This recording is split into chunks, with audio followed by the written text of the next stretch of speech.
weather is fine again, an outstanding view. But we're starting a new, very interesting session. And this one is devoted to the theme energy, water and waste in travel and accommodations. This is universal to all, I believe. And as our moderator, we have Dr. Ioannis Pappas, founder and CEO of Green Evolution, GSTC Regional Director for the Mediterranean. Am I right here? And as panelists, we have Mr. Paulo Duarte, Director of Operations at Memmo Unforgettable Hotels. Then we have a local, hello, Duarte, Mr. Duarte Conde Silva, Plant Manager at Graciólica. And then Mr. Motti Essakow, is that correct? Co-founder and Chief Imagineer of Rythms by Design and Rythms House. So welcome you all and have an interesting panel.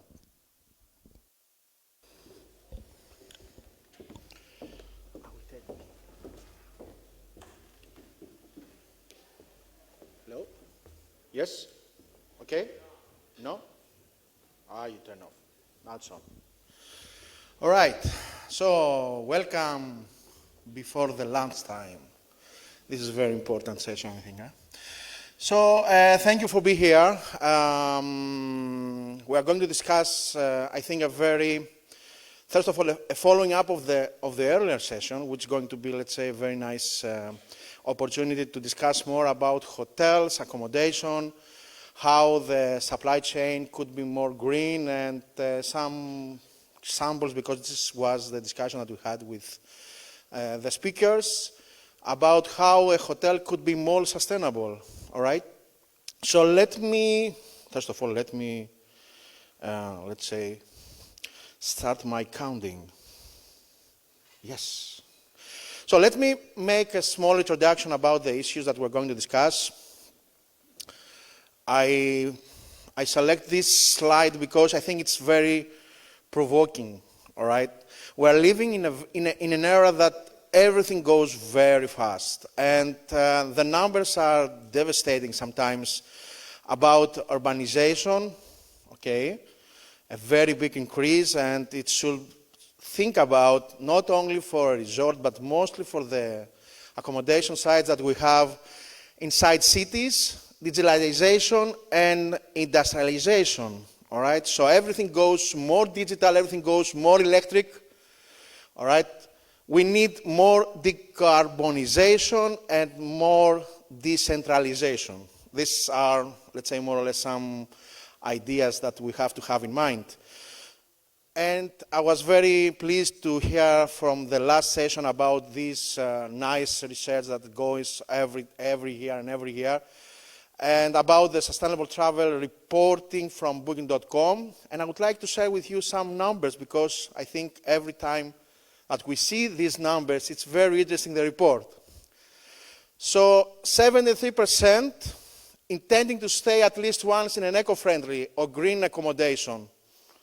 All right, so this is a very big number related with the last year, an increase and increase and increase. Do we see really this as a demand? I mean, we'll have to discuss about that. 3 out of 4 global travelers, they will be more likely to book an accommodation that is eco-friendly, all right? But at the same time, 3 out of 5 would feel better about staying in such a hotel if they knew that it was sustainable. That's another thing, huh? If you were here yesterday in that room about greenwashing and green hashing, this wasn't a discussion that we had about how many of us know the status of the hotels that we are staying. Do they, let's say, communicate their status? Sometimes not clear. Half of the global travelers really don't have a clue about what we are doing, all right, about sustainable accommodation and all this green stuff. This is devastating for us. I mean, for the people not only in GSTC, but also for the people that are working in the market. Because if the people don't really know about what is sustainable accommodation, why the investors should know? I don't know, 2 out of 5, they would like to have an international standard in order, for the accommodation, in order to encourage them to travel more sustainably. So direct connection with, let's say, the certification, but at the same time, are not aware 3 out of 4 about eco-labels. So it's a little bit mess, I think. From my perspective, at least it's a mess. And we see that in the market because how many hotels are really certified right now based on, let's say, GSTC recognized standards or even accredited, let's say, by accredited certification body. So it's not a very nice thing right now. So what I would like to ask you, do you think that this is, let's say, a sustainable hotel? Is that a sustainable hotel? Or eco-friendly? Is that a sustainable hotel? We don't know. But most of the times I think we are judging about what is not, what it is, by only the image. So we need more information. We need something like things inside, like behaviors, like how we can explain to our customers, our clients, our investors, our design team, our supply chain to be more sustainable in order to be included in this new hotel or the upgrade of the hotels, because most of the hotels or accommodation sites that we are working, I'm an engineer, I'm working every day with this kind of stuff in my country, not only, 80 or 90% of the cases are upgrading hotels, not creating new. So how we can achieve that? So I think in reality, it is a big competition between technology and human. From my perspective, it is. Because from one point, everyone needs and thinks that a smart hotel, it's a sustainable hotel. Is it? Not always. Not most of the times, I think. And on the right side, we need from something which is more relaxed, more authentic, with more quality. Authenticity is the word of the era, I think, that we're trying to put in every brochure, in every package, everything. But what is authentic, really? All right? And what's authentic related with accommodation? That's another big issue. And how it is related with accommodation sites that are not with 2,000 beds, and at the same time they're saying that they're authentic. Really? Really? Really? In a place that is only sand around, and you just built 2,000 beds hotel, and this is authentic, sustainable? Are you sure about that? All right.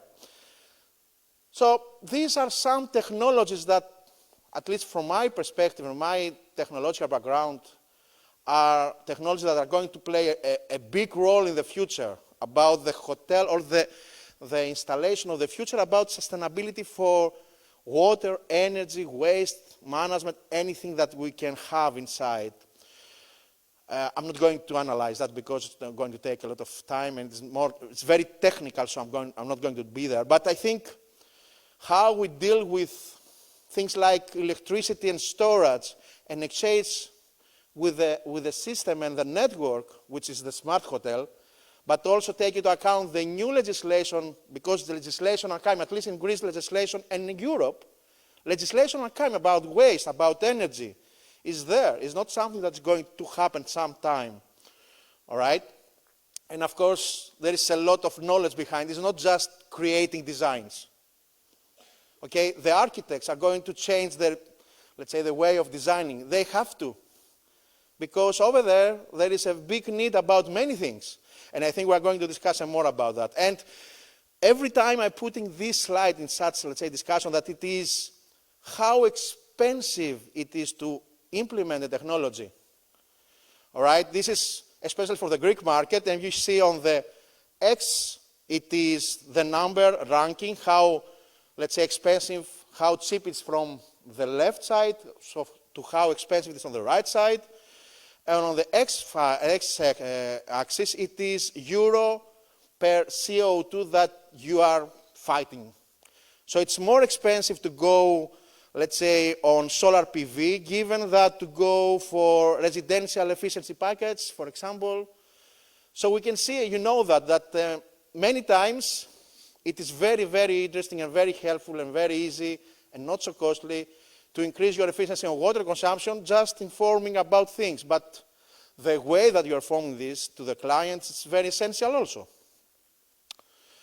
And I would like to say that because it is, let's say, a starting point for probably one of the speakers that is going to discuss about. This is a very nice, let's say, museum somewhere in Europe, and they are using this technology. I mean, geothermal energy for cooling and heating for the whole museum, for the water of the sea. So simple. It's not very cheap, but it is simple for such a very interesting project. But at the same time, in the same city, this is a situation for the other buildings. Split units all over. Heat island effect. Tremendous heat effect during summer because of this stuff also. So what is the local situation? What is the barrier of legislation in the area that the accommodation should be sustainable? Because you cannot just be sustainable in destination. I mean, this is nonsense from my perspective. Okay, so are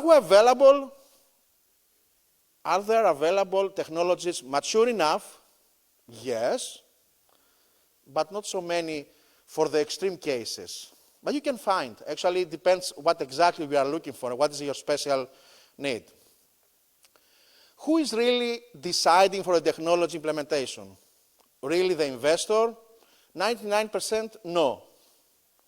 The engineers, because they are putting the decision of you would like to have something like that, you would like to have something like a specific, let's say, level of energy efficiency. They don't know about this most of the times, okay? So they just want a very nice product, maybe sustainable, very eco-friendly, maybe green, they name it, but you have as an engineer to provide a very good solution. What is really critical point for decision? When you as a design team prove that you have a solution at the same price like the business as usual in order to sustain, let's say, a condition of minimum requirements like energy consumption, like water consumption, and other things. So you have to be sure about that. So think responsible. More than return of investment, this is the big issue. Because at the end of the day, if the investor is not really persuaded that this is worth it in money, then probably you have a unique case that someone is deciding to make good for the world without seeing the profit behind. So I don't know how many visionaries you have seen in the market, but there are not so many. Maybe less than 2 or 3%. So this is a big game. And if you would like to be visionaries, you have to find ways to persuade these guys, because I don't think that if we have, let's say, 6,000 or 7,000, let's say, certified hotels around the globe about the things that we're discussing, or if we take inside the big hotel chains, let's say 12, 20,000, this is very small. We have to do more. Okay, and I think solutions sometimes are very simple. I like that very much. I don't know how many of you have seen that inside the room. I think it's brilliant. I'm trying to find who is producing these things. So nice, so simple, nothing more. You don't need to do anything more, all right? So let's continue to our, let's say, speakers. In order to see some very nice examples about what we have discussed here. So first of all it's interesting that Paulo, it is your first name, okay? But Duarte the same, and the next one is your first name. That's interesting. So Paulo Duarte is the Director of Operation of Memmo Unforgettable Hotels. He's going to share with us his opinion about what we're discussing about energy, water, waste, and please, you have the stand. I don't know if I'm going to use this. Or... Yes. It's ready. This one, okay. Good morning to all. Let me just say two previous points. First, to thank to Jorge Alves that had consideration to invited me and Memmo Unforgettable Hotels to participate in GSTC conference. And the second word goes to the Azores, because as a Portuguese, I am extremely proud of the achievement that the region achieved yesterday with Earthcheck's certification, silver certification. So I'm really, really proud, and I think all the Portuguese people are, because it's the first Portuguese destination to receive such an award. I work at a small collection of hotels of Portugal. We have started our project 12 years ago in the south of Portugal, Algarve, with a complete renovation of a very old hotel with a spectacular location. The first one is called Memmo in Sagres. Then 6 years after, we decided to move on to Lisbon, and we opened our first property, a small boutique hotel in the historical area of the city. It's called Memmo Alfama. And two and a half years ago, we have opened our first five-star property in Príncipe Real neighborhood. Just for you to understand, Memmo comes from memories. That's the promise that we make to our guests. And the chameleon, the logo, means that we try to adapt each hotel to the specific location where they are. So it means that we are not a chain, and that's why I've called our brand a collection of different hotels, each one with its own personality. I will be focusing on Memmo Alfama because 5 years ago we have started working with Earthcheck, and in last July, we have earned the golden certificate of Earthcheck. We were the first Portuguese hotel achieving that. That makes us very proud, of course. And I will try just to tell you in a few minutes what was our strategy in order to obtain certification, but most, how can we make profitability and sustainability walking side by side? And I think they can and they should do it. We have defined 4 strategic pillars for our strategy, and they are commitment and communication with stakeholders, procedures, implementing procedures, of course, using technology. Without technology, it's impossible to do this, and probably the most important one, and Earthcheck has a particular relevant role in that, is to be able to measure the results of the things that we are doing. Our 4 main goals with our strategy are to obtain performance improvements by reducing energy and water consumptions, to reduce our CO2 emissions, to improve our brand positioning. We truly want the consumers to understand our brand as a brand and a company that really cares about sustainability and really cares about the smart use of resources. And finally, to obtain a third-party certification that could bring additional credibility to the process. The first pillar, commitment and communication, we have defined our 4 most important stakeholders, our shareholders, of course, the teams, the suppliers, and the guests.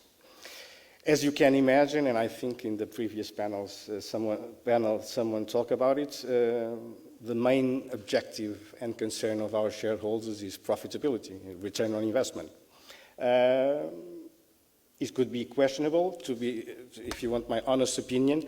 I believe that is their money, so they do with their money what they want, and I think it's fair to have a good return on investment.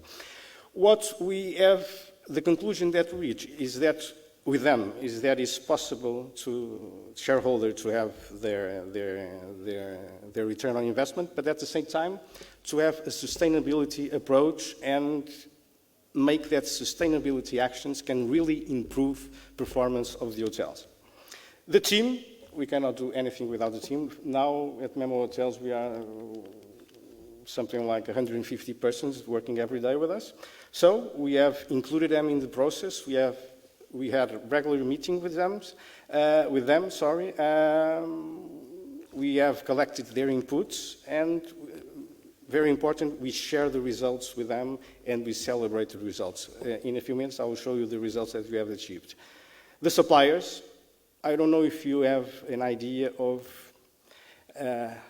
how much waste an hotel produces and how much waste we receive from our suppliers, especially in packaging, plastic, paper. It's incredible the amount of waste. So we have decided we have selected our main suppliers, and we are developing a strategy that allows us to reuse packaging. So we have dispensed a lot of paper, a lot of plastic, so and that helps us a lot to improve our waste planning and management. Finally, the guests. With the guests, we tell them when they arrive at the hotel. We have in public areas our objectives and our policy regarding sustainability. We incentivize them, as usually hotels do, to reuse their towels, and we try to collect their feedback on a regular basis. Procedures, nothing happens without procedures, so we had to develop and implemented a calendar of preventive maintenance procedures. Our main objective is to keep optimal performance of the equipment. That's the only way to do it. We do it internally with our maintenance team and also with external companies that help us in that. With the help of technology, we are able to analyze almost permanently the occurrence of possible deviations, especially regarding water leaks and peaks of energy consumptions. And we have developed also simple action plans for the teams and short reminders that we put it along the service areas in the hotel. And believe me, keep it simple because it's easier for the teams to move on.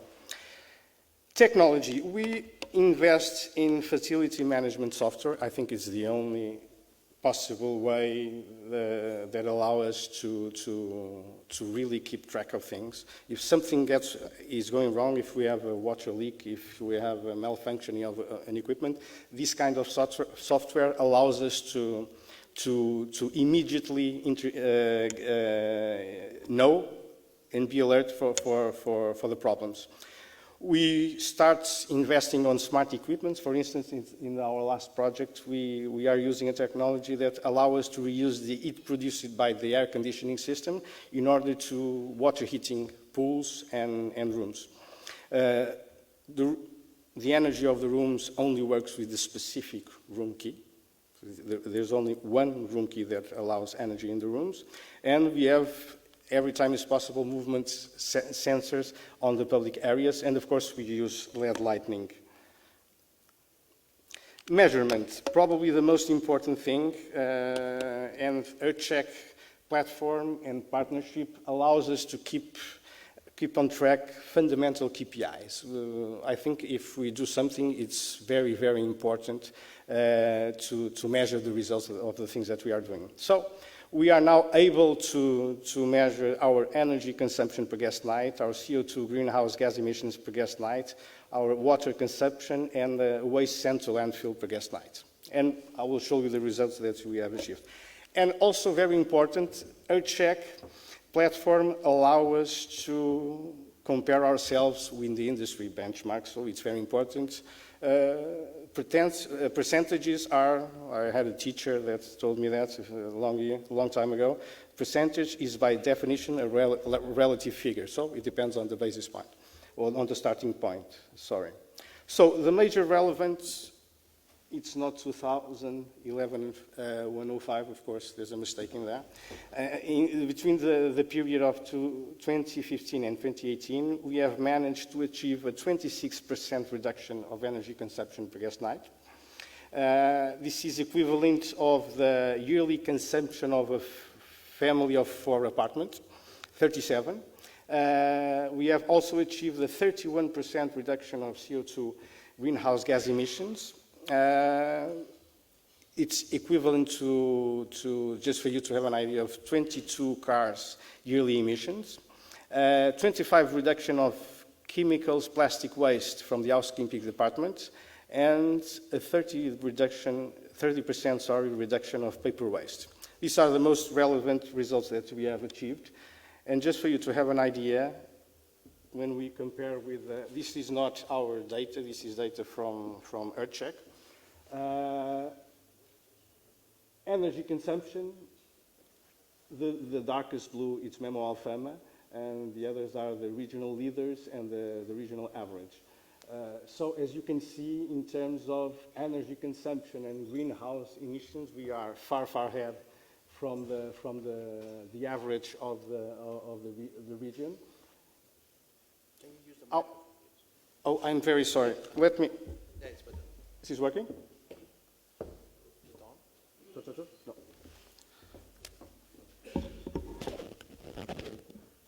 As you can see, we are far ahead regarding the average of the competitors. We are also very well positioning in the last graphic in terms of waste sent to landfill. We have still a path to go through regarding the water consumption. Even we have an F&B area, a terrace that is, how we usually say internally, there is bombing, so lots of clients, most of them external, and that has an impact on our water consumption levels. But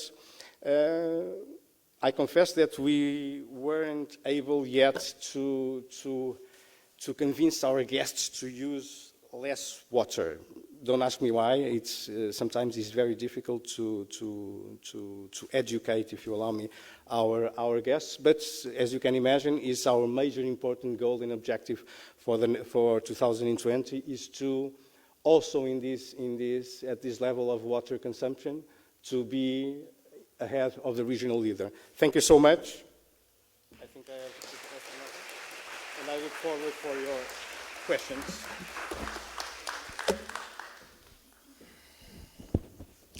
Thank you very much. It was very interesting to see numbers, because numbers are proofs, all right? But of course, every time is how these numbers are calculated or extracted, because I suppose that there is the person who is responsible in order to gather all the numbers and put it in the platform. Huh? So I think, yeah, the role of this person should be a big, because sometimes I have seen people that are secretaries. Huh?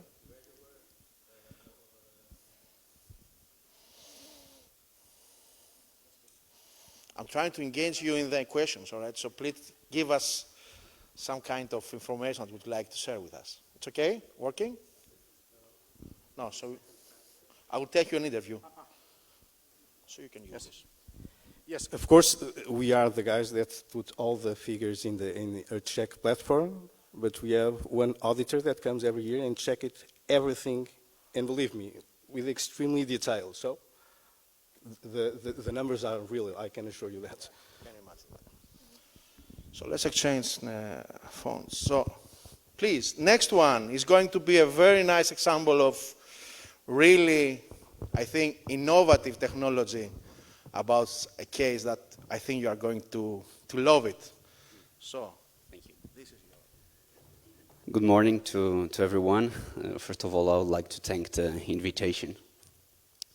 So the team I bring here is one of the, I believe it's one of the greatest examples of, it's not related with tourism at all, but it's one of the greatest examples of sustainability ever made in the Azores Islands.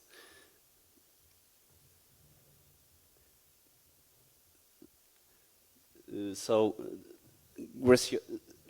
I was actually referring to the Graciólica renewable hybrid power plant. So this project is located in the island of Graciosa. Graciosa is classified by UNESCO a reserve of biosphere. It's one island part of the central group of the Azores. It has 60 square kilometers and 4,000 inhabitants. As many other islands, this island was relying at 100% on the fossil fuels for the production of electricity.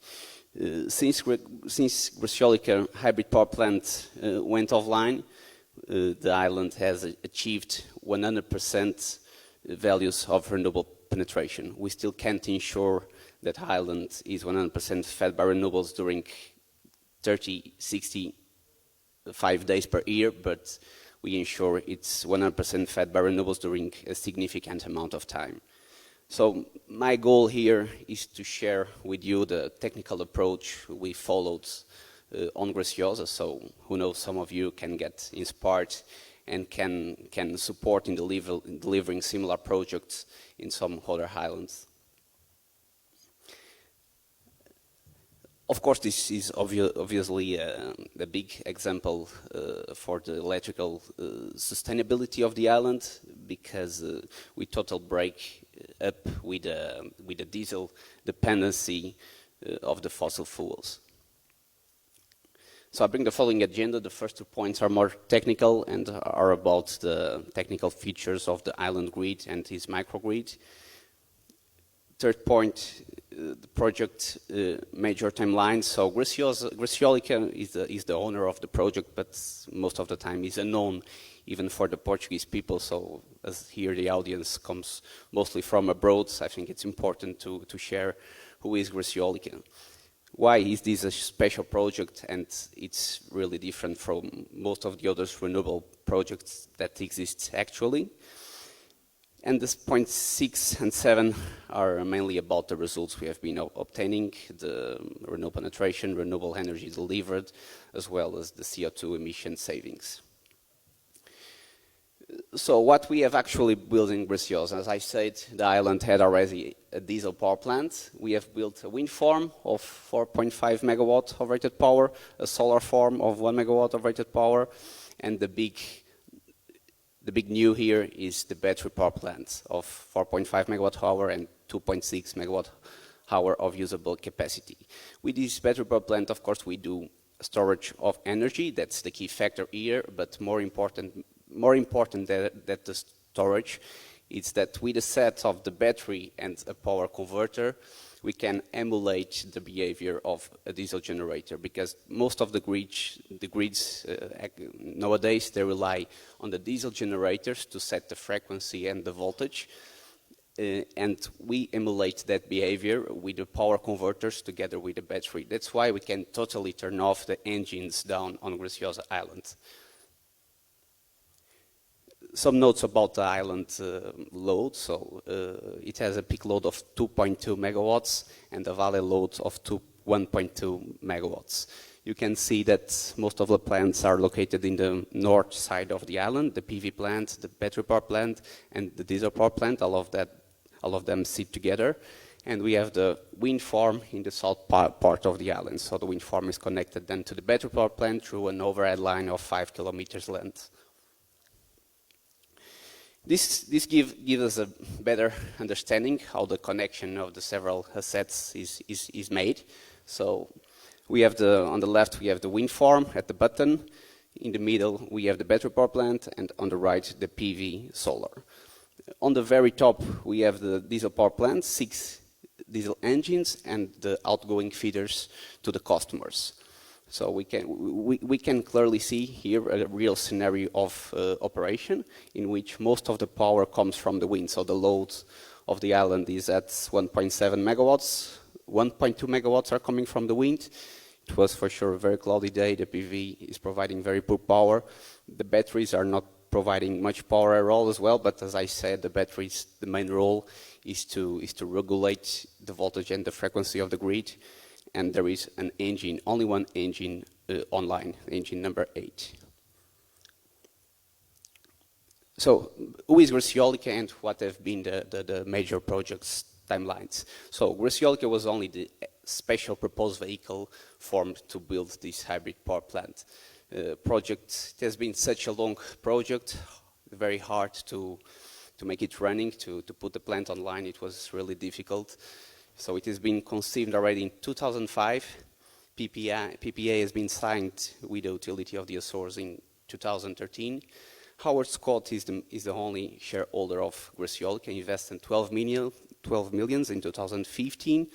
This it was actually when we started the physical construction of the sets, and it was finalized in 2016, the physical construction of the assets. In the end of 2017, Howard Scott took responsibility from the original developer and invested 7 million to finish the project. 2018, we had to develop a new EMS solution. What is the EMS? Because we are seeing we have many production storage assets, but we need a device who takes care of all these assets and control the power flows and all that stuff. So this is a software energy management system who enables all of this control. In the end of the year, in 2018, we started doing with our clients the commissioning tests, which has been finalized in July 2019. So our commercial operation day started last August on 21st. So we just began our operation 4 months ago. Why is this a special project compared to many others renewable projects? It can deliver 100% of renewable energy under appropriate conditions, namely good wind, the wind needs to be blowing, and some sun, of course. We are using a bleeding edge technology, so unique energy management system with proprietary tertiary control algorithmics. So this was developed taking into account all the particularities of the grid on Graciosa, a smart demand and supply forecasting, supported by lithium titanate battery. So this is actually the batteries we are using. It's, we have been hearing a lot about the lithium batteries, but these ones are a mix between lithium and titanate.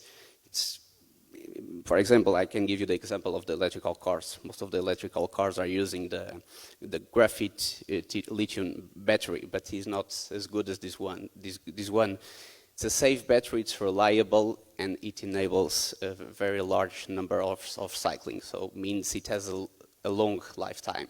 So it fits really well in this project. On the other hand, it's much more expensive, but it gives us some confidence that the project is going to be successful for the next 20 years. Renewable grid forming capability. So as I said, we don't need engines to create the grid. We do that with our power converters associated with the batteries. We have a full automated plant, low operation cost with remote monitoring of renewable and storage assets. So no human action is required to control anything on Graciosa grid. It's all works in automated manner. And then we have a tertiary control turn. This is one of the control layers of the energy management system that works in such a way that maximizes the asset's life. In the end, we have per year we have a renewable penetration value that will be between 60–70%, and all of this, of course, in harmony with the Azores' desire to be an environmental thought leader. These are mainly technical benefits of our project. For example, first one, improvement of quality of supply. What does this mean? We can see the plots on the right. The first two, one is related with voltage and the second one related with frequency. When only diesel engines were feeding the load on Graciosa, you can see all those spikes. Since we connected the batteries together with the diesel engines, you can see that the frequency and the voltage, they become much smoother.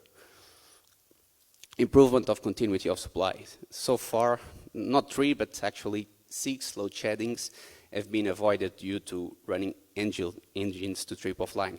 What does this mean? This basically means in small isolated power systems, for example, you have 3 engines running online, supplying the island load, and one of them trips offline. The remaining engines have no spinning reserve to keep supplying the load of the island. So the frequency drops, and because of that frequency drop, there is some loads that are tripped offline on purpose in order to bring the frequency back. So basically, this means that some clients have a partial blackout at home. And this is no longer the case on Graciosa because we have the battery the whole time running in parallel with the diesel engine. So if 1, 2, or even the 3 diesel engines trip offline, we always have the battery running in parallel and holding all the load which is necessary. So we also have this is a very sensible topic on electrical grids, the short circuits phenomenon. So we also ensure a reliable and robust system response following short circuit events. So we are able to clear them in 30 milliseconds. And in the end, we get a very high renewable penetration rate obtained in isolated power systems. Let's look now over the renewable penetration results. Since we are in operation, we have been fluctuating between 51 and 69% per month. These are the percentages per month, and we rely pretty much on the wind speed. Unfortunately, the wind hasn't been as good as we would wish. For example, December 2018, July 2019, these 2 months we were just connected to the grid 7 and 14 days. They were still part of the commissioning tests we were doing, but even though we can see with greater winds, we get greater renewable penetration rates on the network. Some important points. So our longest, even though the average renewable penetration of all these months have been 59.1%, our longest consecutive period at 100% renewable, 55 hours and 34 minutes. We have been connected to the island grid 138 days, and in 42.8 days the island has been 100% fed by renewables. This means that in 31% of the time, Graciosa Island is 100% fed by renewables. We can see the 100% renewable penetration share by month. For example, August and September, almost 8 days of renewable penetration. In October, almost half month at 100% renewable penetration, and last November, 8.5 days. Renewable energy delivered and the CO2 emission savings. So at the moment we have delivered 2.92 gigawatt hour of energy. 89% is coming from the wind, 11% coming from the sun, from the solar farm. If we compare these numbers with the previous year, so we are measuring a reduction of 451 for 24 liters of diesel consumption at the diesel power plant. That represent the avoidance of 1,188 tons of CO2 emissions during the months of August, September, and October. So this project is expected to live at least for 20 years. So in 20 years, we expect at least to save 95,065 tons of CO2 emissions. Thank you.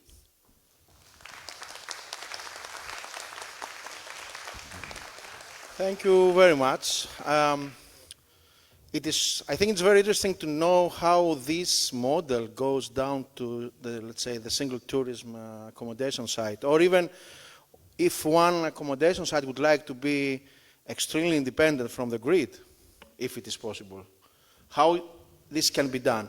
And I think it's a great, let's say, situation that we can pass to you, Motti, about how, let's say, really an investor can go to that direction from the beginning, from the first idea that I would like a fully sustainable, from design, resort. And how we can achieve that in the whole, let's say, operations about water, energy, but not only that. So you have the floor. Thank you very much. So first of all, I don't have a presentation, so I hope to get you interested or excited via my words and my arm movements. Just to give you a background about ourselves, we're not representing any hotel brand. We work as, I'm here today with the one hat with Rythms House. So we refer to ourselves as natural capitalists, which means doing business in a way where people, planet, productivity, and profit all equally matter and benefit. In practical terms, it's basically showing people how to, mainly the hospitality, spa, and wellness sectors, on developing responsible business programs and strategies, with the emphasis on showing how to turn actions into numbers. And in the same way, you have a general P&L statement or a financial statement. How do you actually create a responsible business financial statement? We got into the whole responsible business thing about 20 years ago, and as was mentioned now, we started working with the greening of hotels once they were up and running and built, but realized that it was too late to come to suggest about making changes, whether it be energy, water, or whatever, once the facility was already built. So we started going back and guiding architects, designers, developers, owners, and investors what it actually means to design and develop a truly responsible facility, a hotel or resort or a spa, whatever, in a way that's profitable and responsible. And the second business which we have is responsible design. That kind of spun out of the project side, where we do responsible or sustainable sourcing and procurement, specifically targeting the hospitality, spa, and wellness sectors, covering all the 4 categories of building design and equipment, interior design and equipment, fixtures, furnishings, and equipment, and the operating supplies. So everything you can imagine, from the flooring to organic textiles to plastic-free amenities and much more than that. What I thought I'd touch on today is more of a holistic approach of what these terms actually mean and give examples, and then talk about who's doing what out there. In terms of responsible business, we focus on the difference between green technology versus clean technology. And what does that mean? Green technology is any type of investment that does not bring you a return on investment. For example, oftentimes you hear in hotels they're using LED lighting or flow control units.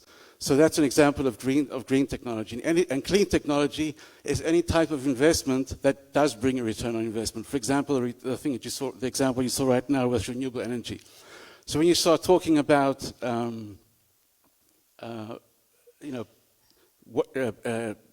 projects focused on the kinds of investment that will bring a return on investment, but not just focusing on single bottom line, focusing on triple bottom line. Now, I thought of touching on water, but looking at water footprinting of hotels from 3 different angles. One, from the operational side of how can you improve. Now, I'm using the word improve because the environmental language is very negative.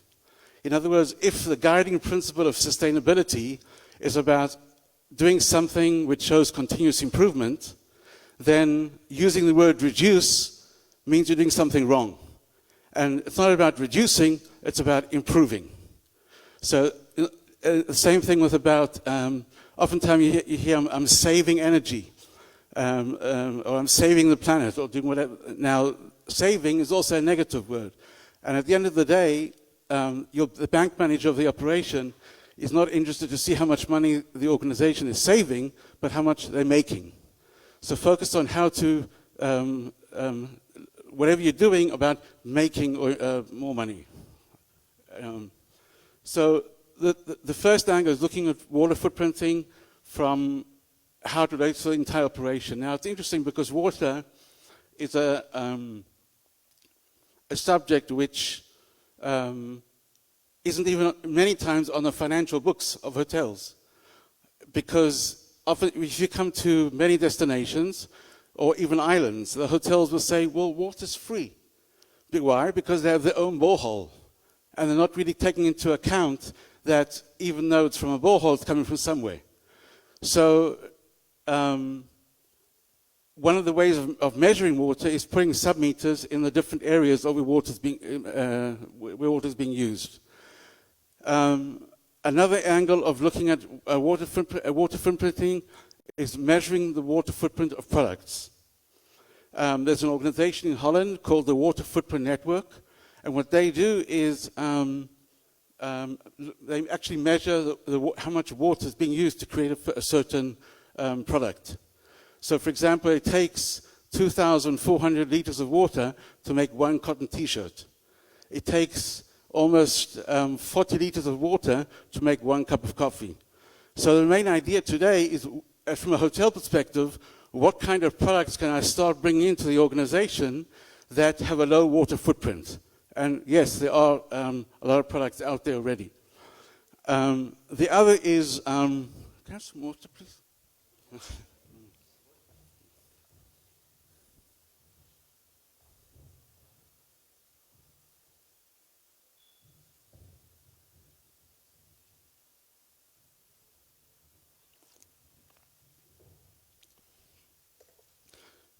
So in terms of products, there are quite a few solutions out there. Turning to waste. Yesterday there was a whole panel discussion about plastic. And we look at the angle of waste on how it relates to zero waste management, with the objective of reaching the point of zero waste. But the way of focusing on zero waste management, looking at the 3 R's. Reduce, which means how to reduce the amount of waste coming into the organization, which means working with the supply chain. Reduce means how to reduce the amount of waste within the organization, and then recycle. But the word recycle is very misleading. In the UK, for example, in many cases in Europe, what's today called upcycling, or what's today called recycling, is the new word for upcycling. But when people mostly refer to recycling, all they're talking about separating of waste. But the main idea is how can you reach a point where almost all of your waste is not going to landfill and can be upcycled or go on the principles of the circular economy. And there are many products which are certified what's called cradle to cradle. In other words, products that are not going cradle to grave to landfill, but more being upcycled again and again. Now, I would challenge the entire discussion about eco-travelers and the demand.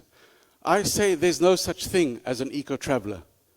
To make it more simple, people today are living longer and longer lives. And because they're living longer, they're looking to live in more healthy and responsible ways at home. And such, they're looking to travel in the same way. That's the reason why some of the global hospitality brands, for example, Starwood Hotels, they've launched an eco-chic brand called Element in the US. All the hotels are LEED certified. Hyatt Hotels have launched a brand called Andaz. Ritz-Carlton has an eco-chic brand called Ritz-Carlton Reserve. But when you go into those hotels, you will not see the word eco-green, sustainable mentioned anywhere. Now I'm saying it because what travelers are expecting, that it's there, that it's embedded. Now I would say, and I know what the response is going to be, but in many ways, eco-certification is passé. Because in 10 years from now, and it's already happening, what the global hotel groups are doing, they are taking the responsible best practice guidelines and integrating them into their regular guidelines. So they're doing it by definition. So their green teams are the HODs. Now what they're doing, they're taking the responsible best practice guidelines, integrating them into their KPIs and SOPs. So they're doing all of these green things on a daily basis. That's where kind of the world is going. There's also another very interesting development. Intercontinental have launched a wellness-themed hotel brand called called Even. But why is that relevant? Because there's an organization in New York who's created a new building and design standard called the Well Building Standard, all based on the principles of wellness. Now, that was designed for commercial real estate and residences, but it's coming into hospitality. They've created what's called the Stay Well hotel guest room. They did some pilots in Las Vegas at the MGM Grand. They identified 17 components of a hotel guest room of what could make it more well-being enhancing. But what's interesting here, wellness is the next green. In other words, the definition of wellness means state of mind. State of mind of who? People, planet, and profit. So that's been expanded to some of the Marriott hotels, the Four Seasons in Los Angeles, and other ones. It's not yet in Europe. So where kind of I would imagine this evolving into is looking at how we can be developing responsible, looking at all of these topics as being part of responsible business.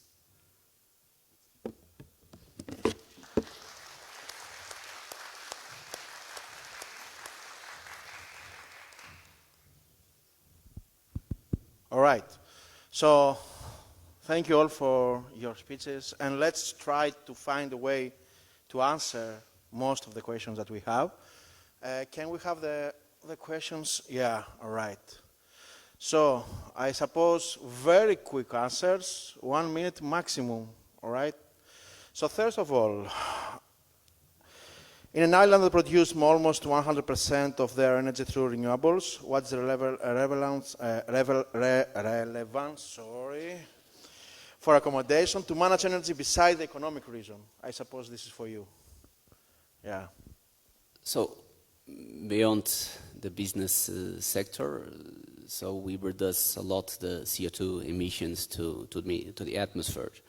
Beyond that, in the Azores, the government spends also a lot of money transporting diesel from one island to another. So this is all money that can be avoided, and of course CO2 emissions that are avoided. So beyond the fact that we increase a lot the electrical sustainability of the island, so the island no longer relies on the diesel generators, on the fossil fuels as before. So we can't ensure at the moment 100% of renewable penetration across the whole year, but we already do it during a significant amount of time. So it's already a first step from now on. So our goal is to optimize the project further in order to reach 100% of renewable penetration one day. So, but the benefits around that, there are many, as I just mentioned, a few of them. But do you see at the same time individual properties to have, let's say, some kind of the same attitude about, let's say, becoming less and less, let's say, dependent from electricity? I mean, to consume less or to be more efficient? Because yes, it's also part of the problem. The customers may also optimize their consumes, but you know that technology is always evolving, and I think we tend to spend, over the next year, spend more and more energy. So I think we may actually work on the way of producing sustainable energy. So just to add something on that. Yesterday was shown about carbon footprinting in hotels, but carbon footprinting can be used as a way of improving energy efficiency of the operation. And for those who do it correctly, if energy is considered the number 2 expense for a hotel after human resources, then carbon footprinting is a guaranteed way of improving energy efficiency by a minimum of 20% in the first year. This is not if or maybe, it's for sure. And one of the ways of doing it is of monitoring it, is how to integrate that into what's called the BMS system, your building management system of the operation. Now, in terms of renewable energy, there's a myth out there that anything sustainable or responsible or whatever is more expensive. Not true. There's a perception that cheaper means better. What renewable energy does, because it's also new, yes, it costs more, but it 100% will improve efficiency and reduce costs. I think this, it works, huh? Yes. I think this discussion about what is expensive and what is not really now, okay, it's a big one, because I mean, for photovoltaics, about the energy creation, I mean, electricity, the grid parity, like we say, I mean, equal price on the grid price is 5 or 4 years before. So no one knows that really, and they're still thinking that this is the case. But let's go further. I think this was also a discussion about the price of locals. I mean, do you increase the price of electrical kilowatt hour? No, unfortunately, there is no change to the final client on the price. So our PPA is just set between Graciólica and our client EDA.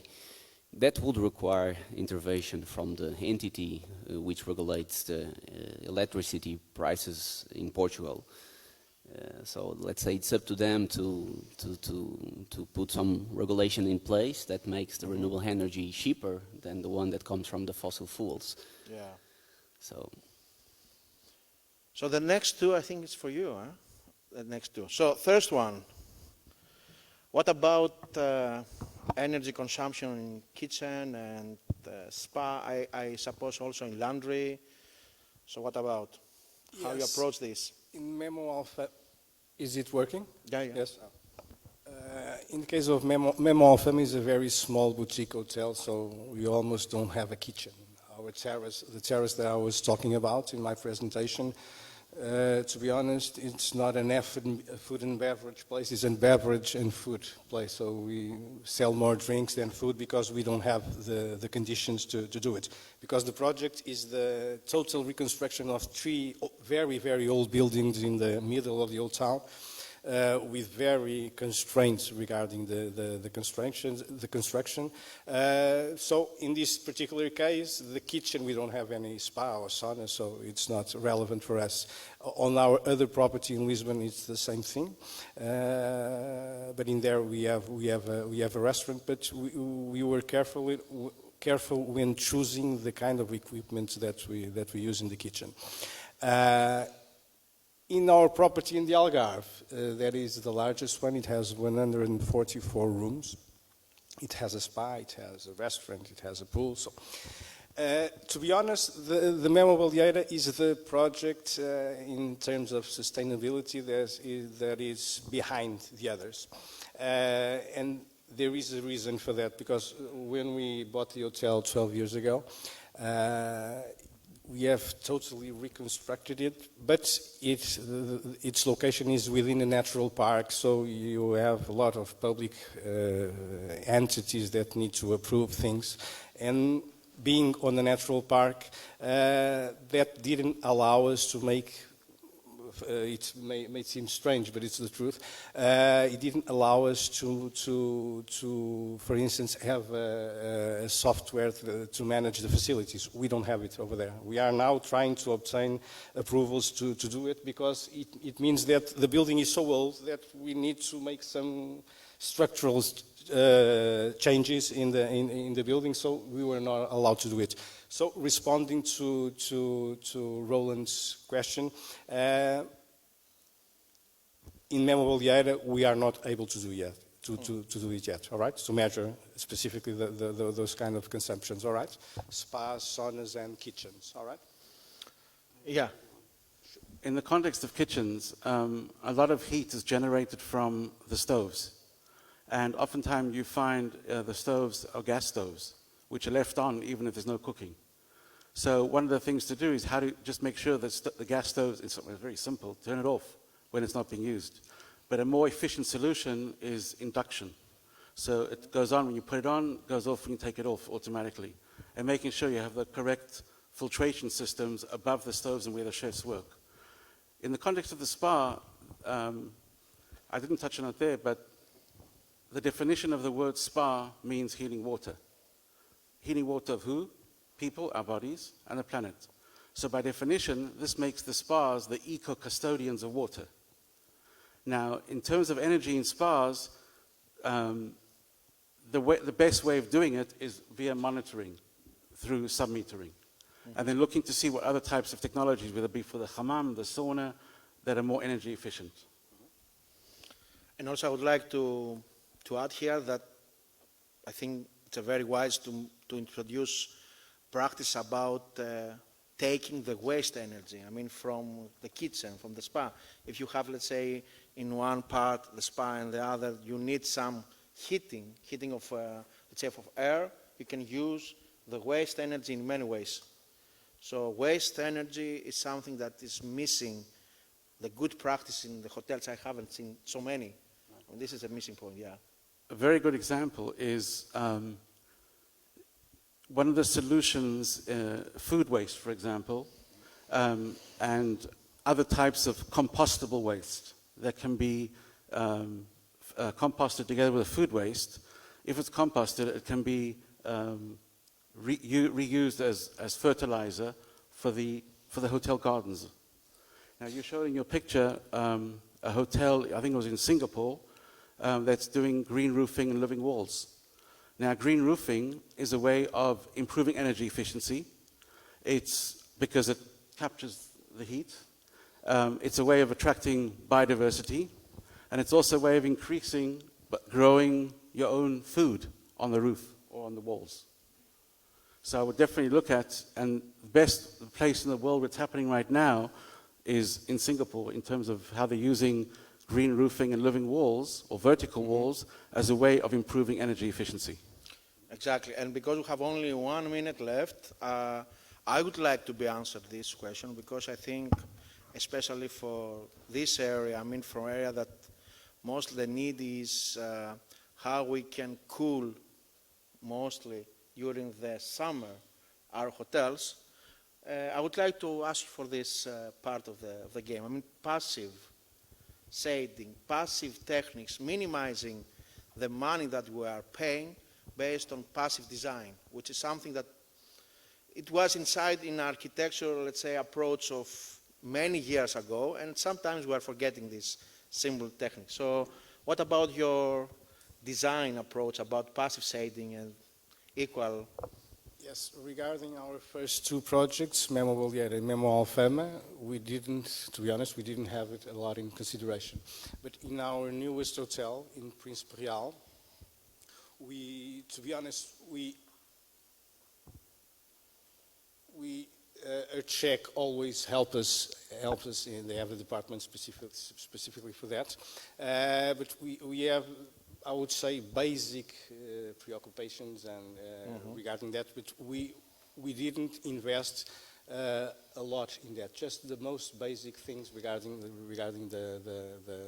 the passive design.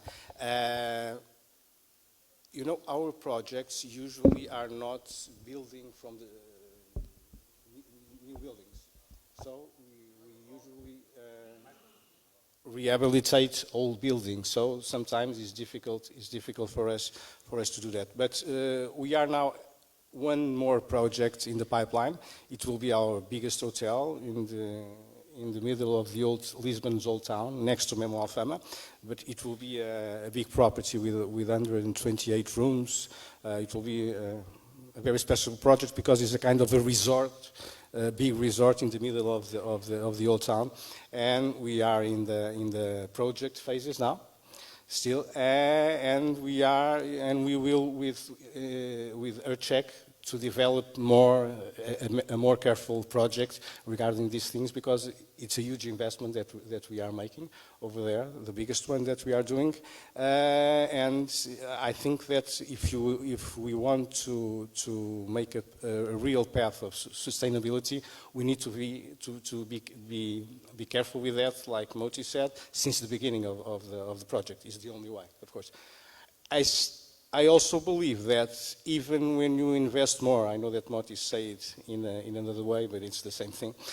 Even when you invest more, I truly believe that the payback, it's very quick for any additional investment. So we are going to do that in our new Memmo Santa Monica. Yes.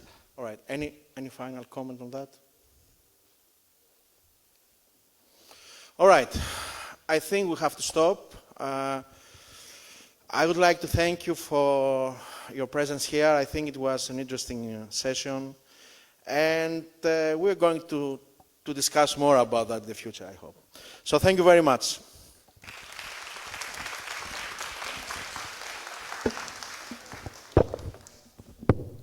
Thank you very much. Thank you for your input. And it is time for, in this case, bringing energy but into your body with food. So transfers for lunch will be outside. Just a reminder for those that are using the translator devices, the gentlemen that are translating in there for you, just to say that once you don't need them, please don't forget to drop them off at the desk. All right? Remember this. Translation devices, drop them off at the guest. Have a good lunch, Afternoon sessions start at 2. Cheers.